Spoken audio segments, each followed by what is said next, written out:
আল্লাহ রাব্বুল আলামিন আপনার উপর আমার উপর নামাজকে ফরজ করেছেন। আপনি আমি নামাজ আদায় করতেই হবে।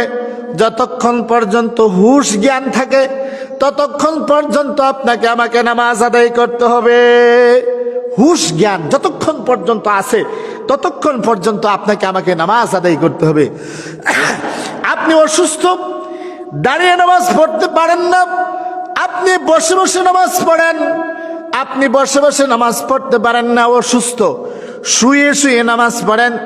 আপনি শুয়ে শুয়ে নামাজ পড়তে পারেন না, অসুস্থ, আপনি তারপরও ইশারায় নামাজ পড়তে হবে।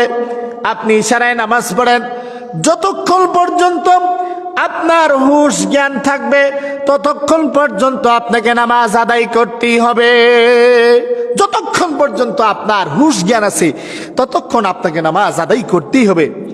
আপনি কি মনে করেন যদি একাধারা কেউ 1 বছর নামাজ পড়ে তাহলে কি নামাজ মাফ হয়ে যাবে? না না না ভাই, একাধারা যদি 1 বছর নামাজ পড়েন নামাজ মাফ হবে না। কেউ যদি একাধারা 10 বছর তাকবীরে উলার সহিত নামাজ পড়ে তাহলে কি নামাজ মাফ হয়ে যাবে? না না না ভাই, নামাজ মাফ হবে না। হুঁশ জ্ঞান যতক্ষণ পর্যন্ত আছে ততক্ষণ পর্যন্ত নামাজ মাফ নাই। আপনি নামাজ পড়তে পড়তে আপনার আধ্যাত্মিক চোখ খুলে গেল, আর ওই আধ্যাত্মিক চোখ দিয়া যদি আপনি রাসূলকে স্বপ্নে দেখেন তাহলে কি নামাজ মাফ হবে? না না না ভাই, নামাজ মাফ হবে না। সাহাবায়ে কেরামরা তো রাসূলকে সরাসরি দেখেছেন, নামাজ মাফ হয়নি। ও ভাই, আপনার আধ্যাত্মিক চোখ খুলে গেছে নামাজ পড়তে পড়তে।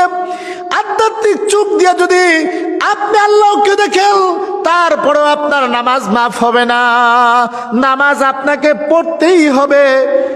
কিছু কিছু লোক আছে, তাদেরকে যদি নামাজের কথা বলা হয় তখন তারা বলে, আরে নামাজ তোমরা তো নামাজ পড়ো আল্লাহর সাথে সম্পর্ক করার জন্য, আল্লাহকে পাওয়ার জন্য। আমরা এখানে বসে বসে আল্লাহকে পেয়ে ফেলেছি, আমাদের নামাজের দরকার নাই। ও ভাই, মনে করবেন তাদের ঘরের মধ্যে শয়তান নয়, তাদের ঘরের মধ্যে শয়তানের বাবা নয়, শয়তানের দাদা বসে আছে। তাদের ঘরের মধ্যে প্রতিদিন শয়তান 5 বার করে সালাউট দেয় আর বলে, তুমি আমার চাইতে আরো বড় শয়তান। নামাজ মাফ হবে না। ও ভাই, নামাজ মাফ নাই। সম্পর্ক, আপনি যদি আল্লাহর সাথে সম্পর্ক করতে করতে আপনি গৌস, আপনি কুতুব, আপনি আবদাল হয়ে যান, তারপরেও নামাজ মাফ নাই, নামাজ মাফ হবে না। নামাজ আপনাকে পড়তেই হবে। এমনকি নবীরা পর্যন্ত নামাজ ছাড়েন নাই।